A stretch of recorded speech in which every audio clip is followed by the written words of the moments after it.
Hi guys, welcome to my channel. My name is Megan and I am a brand new agent to the real estate business.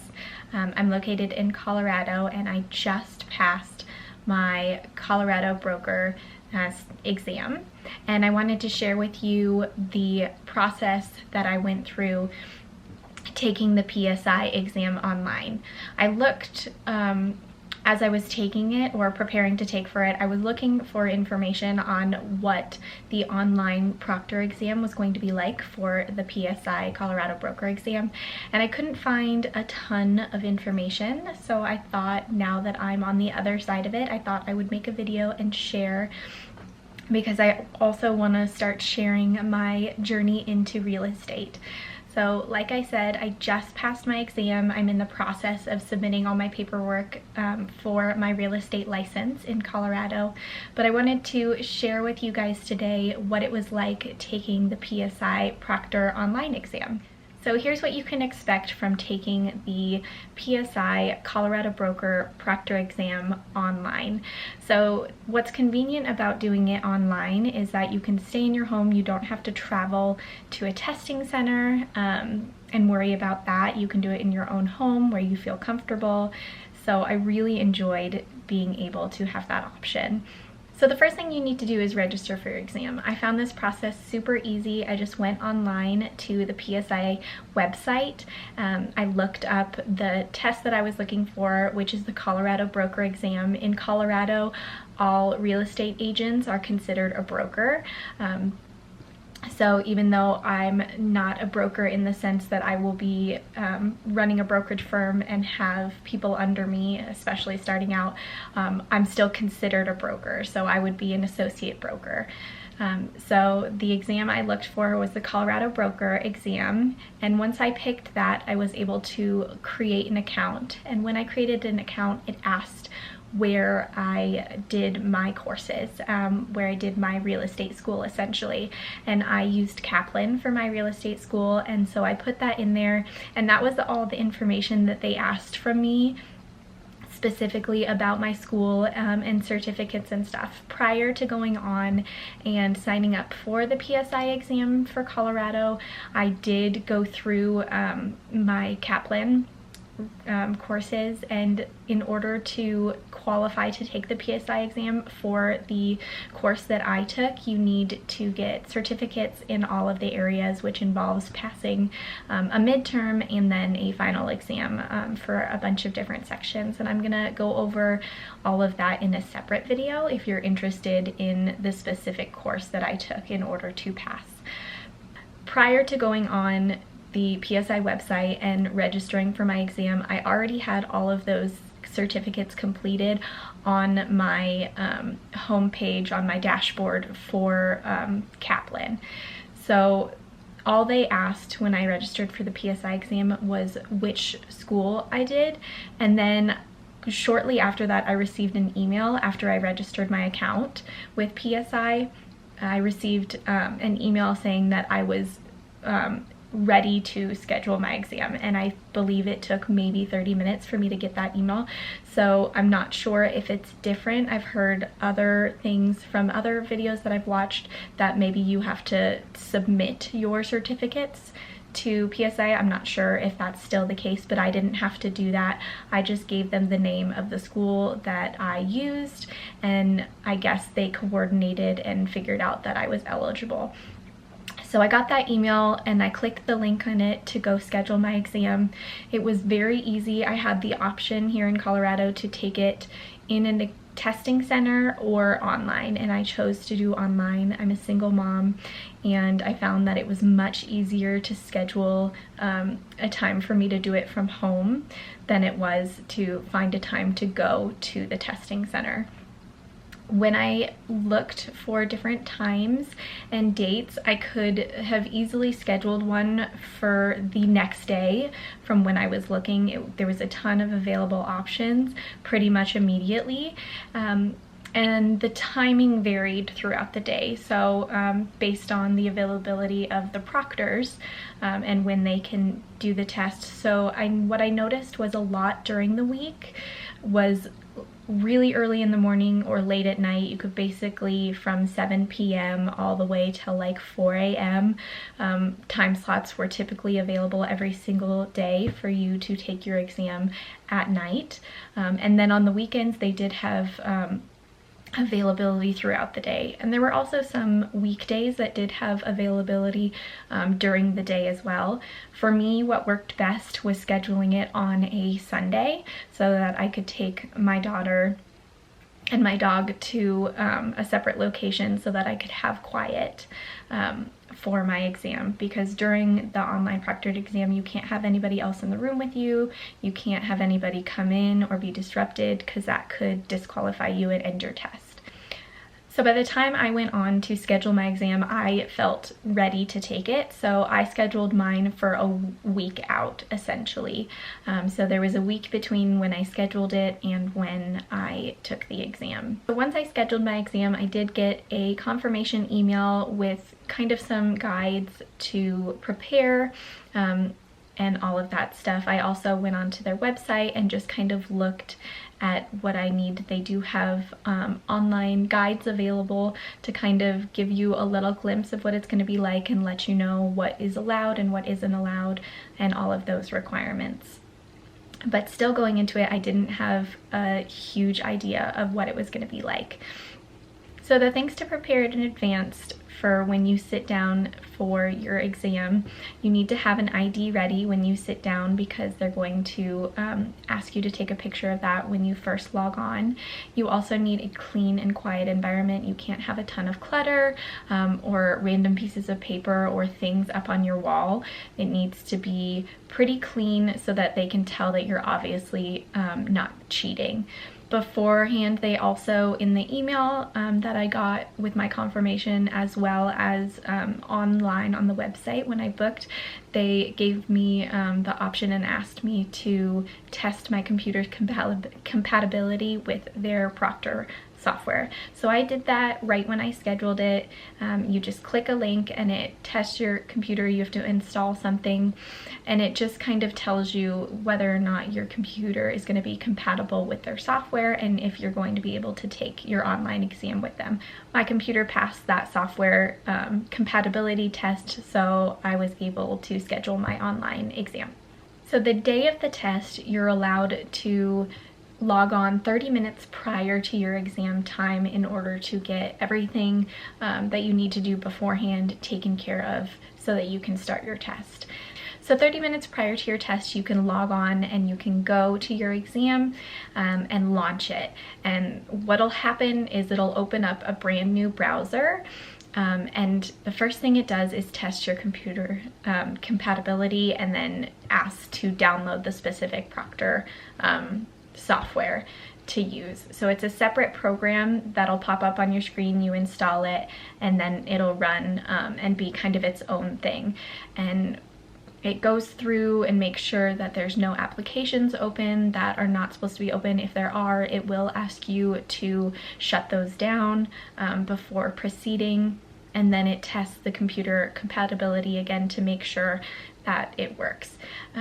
For the computer compatibility, I have a MacBook, and when I first did the test, when I first signed up for my exam, I ran it through Google Chrome is what I normally use, and that worked. With the software and the compatibility test, I was able to pass that. I did, the night before my PSI exam, I decided to take a PSI national exam prep test. And when I purchased that and then tried to download that and open it, it would not work on Google Chrome, and I actually had to use Safari for that specific test through the PSI website. But the actual Proctor exam and logging on to my PSI portal, I was able to do that through Google Chrome. So if you do have a MacBook and you're finding difficulty taking like the PSI specific practice tests, then maybe try using Safari if that's not typically what you use. But I use Google Chrome for the actual test and to sign into the Proctor exam, and that worked great. So after all the other apps are closed, then it's going to ask you to connect your webcam and connect your audio. And with the audio, it'll ask you to say a sentence to confirm that the audio is working. After that, it'll ask you to hold up your photo ID in front of the camera and take a picture of it and make sure it's clear and they can see you. And then if that's approved, then they'll ask you to take a selfie. And the same thing, if it's clear, then it'll accept it. Once all of that is done, it will automatically connect you to your proctor. During the exam, you don't see your proctor at all. It pops up and there's a chat box on the right-hand side, and your proctor types to you and you can read it and you can respond out loud to them, or you can type it back. But you don't see your proctor at all. You only communicate with them through the chat. And your video, a little video box of yourself, will be up in the right-hand corner for you to see yourself. But again, you don't see the proctor. So as soon as the proctor connects with you, they'll put in the chat what they ask you to do. So the proctor that I was connected with, the first thing they asked was for me to pick up my computer and take a panoramic view of the room. They wanted to see my desk area. They wanted to see all of the floor, ceiling, and walls, just to make sure that I didn't have anything up that would be considered cheating or anything like that. And then when I was panning, the only thing that they mentioned was my printers, and all they simply said was, please don't use the printers, but they're on the clear other side of the room, so that wasn't an issue. And then also on my desk, I had my Kleenex box, and so the proctor did ask me to pick up the Kleenex box and show it in the camera to make sure that there was no writing on it, there was no paper in there besides just the tissues. After that, they asked me to use my phone or another reflective surface like a mirror to show the edges of the camera. So they did ask if I had to access my phone, if I had already put it away. I said yes, so they allowed me to get my phone, and then I put it on my camera and mirrored it and basically just showed them the edges of my computer. They wanted to see the desk around me and all of that. And then they ask you to remove any material that is on your desk that's not allowed. So I wasn't sure going into it. I was pretty sure I wasn't going to be allowed to use a physical calculator, but I had one just in case, because I find that a little bit easier to use an actual calculator rather than typing it into the computer. They did ask me to put that away, so then I just put that on my bed behind me, because this is where I did my exam, and they were fine with that. And then they ask you to show yourself putting your phone someplace else. So what I did was just take my phone and throw it on the bed behind me, and that was acceptable to them, to just show that your phone is nowhere near you. The next thing they ask you to do is show your wrists on both sides. So I was wearing a short sleeve shirt, so I didn't have any sleeves or anything. I had to take my watch off, but I did that beforehand. So my wrists were clear. And then the next thing they ask is for you to show your ears to the camera so that they can make sure that you don't have any earbuds in or anything like that. And then my proctor told me I was allowed to have one pencil and one piece of paper, and I had to show it to him. So I had to just hold up my pen and hold up my piece of paper and show both sides to show that there was nothing on it. Once my proctor went through all of that and decided that everything in my environment was satisfactory, then they told me that I could begin my exam. So the exam started with about 10 questions that were super easy, basic questions, just to kind of get you in the mode of taking the test and show you how to do it. It was kind of like a mini tutorial. So they were questions like how many states are there in the United States, things like that were really easy. Questions that were just kind of to show you how to take it. And then once you get through that, then you exit out of that and then go into your national portion. For the national portion, you have 120 minutes to complete it, and you can like I said, the proctor wouldn't allow me to use my physical calculator, but I could use my computer calculator, or once you launch the exam, there is a calculator button that you can choose and use that one as well. That's part of the program. So I just use that, the one that comes with the software that's part of the proctor exam. I just used that calculator and it worked great. And then I didn't have to like leave the screen to go to my desktop to access my calculator on my computer or anything like that. It was so easy to be able to see the question and the calculator at the same time. So once you begin, again, you have 120 minutes for the national portion. You can go through it, and then once you go through all of the questions, you have to, instead of you getting through it and then it automatically going to the next, you have as much time as you want to go back through them, and then it'll just keep recycling them. So once you get to the last one and click the next button, it'll go back to the first one, and then you can go back through whichever ones you'd like to, and then when you're done, you just push exit and proceed to the next one. For me, when I finished the Colorado National portion, I went directly into the state portion. From what I read and from what the proctor told me, I wouldn't be allowed to take a break in between or leave or do anything. So that was the case that I thought it was going to be. So going into it, I was prepared to not get up between the exams. But I have watched other previous videos that are old videos about the PSI exam, that others who have taken it online were allowed to get up and like go to the bathroom or take a break. But for me, that was not the case. So I went directly from the national portion into the state portion. And then as soon as the state portion was done, I proceeded to the last quiz, which was just 16 questions about the test itself, about the quality of the experience with PSI and their exam environment. So most of those 16 questions I didn't answer because it's for if you're in a testing center. So a lot of the questions said if you are not in a testing center and doing this online, then just skip ahead to this question. So most of them I didn't even answer, but it's just a little quick survey test at the end. And then as soon as that's done, it popped up with my Colorado Broker National and Colorado Broker State, and it gave me my pass or fail immediately in a little box, and I saw right away as soon as the test was done that I passed. So I didn't see that I passed the national before I started the state, but as soon as I was done with the state and then done with the entire exam, I saw immediately that I had passed.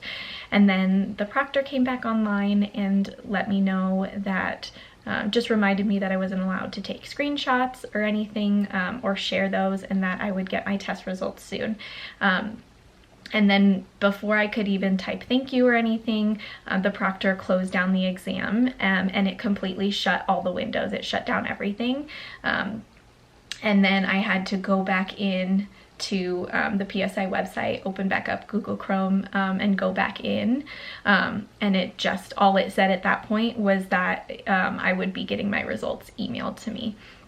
So some things to keep in mind during the exam itself.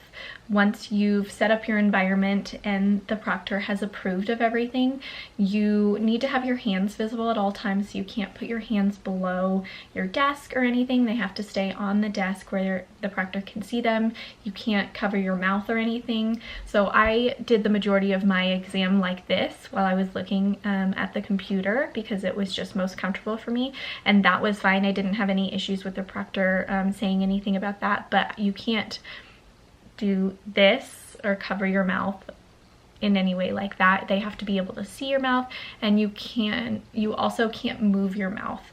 They want you to have a still, quiet mouth. And then you're not supposed to be looking around the room a little bit. There was a couple times where I was thinking where I kind of just like gazed off, and that wasn't an issue for me. The proctor didn't say anything about that, but for the most part I tried to be very mindful about keeping my eyes on my computer screen and keeping my hands visible and not making too much like excess noise. And your proctor's there, you can ask them for assistance if you need it. So there was one question pretty early on that when I clicked the next button, the screen where the question was just went blank. So I could still see the chat box, I could still see myself and everything, but there was no new question. So then I just typed in the chat box and I said, hey, I'm not sure why it's not loading, what do I do? And they told me how to fix it, and that worked. And then I just continued with my test, and then closer to the end of my test, it happened one more time, and that time I just did the same thing that I did before, and didn't have to ask the proctor anything. So I had very minimal conversation during the exam with the proctor, other than asking them that one question. They didn't say anything to me at all. So once your exam is finished, and you've seen your results, the proctor will ask you to tear up the piece of paper, the piece of scratch paper that you used in front of them. They'll ask you to tear it up into tiny pieces because they don't want you to take it and show it to other people. So you have to do that on camera, and then once that's satisfied, then they end your exam. So overall, the experience taking the online PSI proctored exam was super easy. I didn't have any issues with it, and I found it very nice to just be in my own home with my own stuff. I didn't have any water or anything like that. I don't know if that's allowed because I just didn't even try. But I have seen in a past video that I watched that someone was allowed to have a water bottle as long as it didn't have like a label or anything on it. So I don't know because I didn't try to have a water bottle with me, but just being able to do it in my own home was very relaxing. This is where I was used to studying, so there was no extra distractions. My brain was already kind of in that mode, and so I found it very easy. And I'm happy that it's done now. So now I have to move on to the next step of applying for my license and then choosing a brokerage and all of that stuff. So if you would like to follow along on my journey, then please like this video and subscribe to follow along. I'm going to be sharing a lot more real estate videos as I continue my journey into real estate. And if you would like tips on how I passed the exam on my first try, then I have a video that I will link below as well, so you can go check that out. Thank you guys so much for watching. See you next time.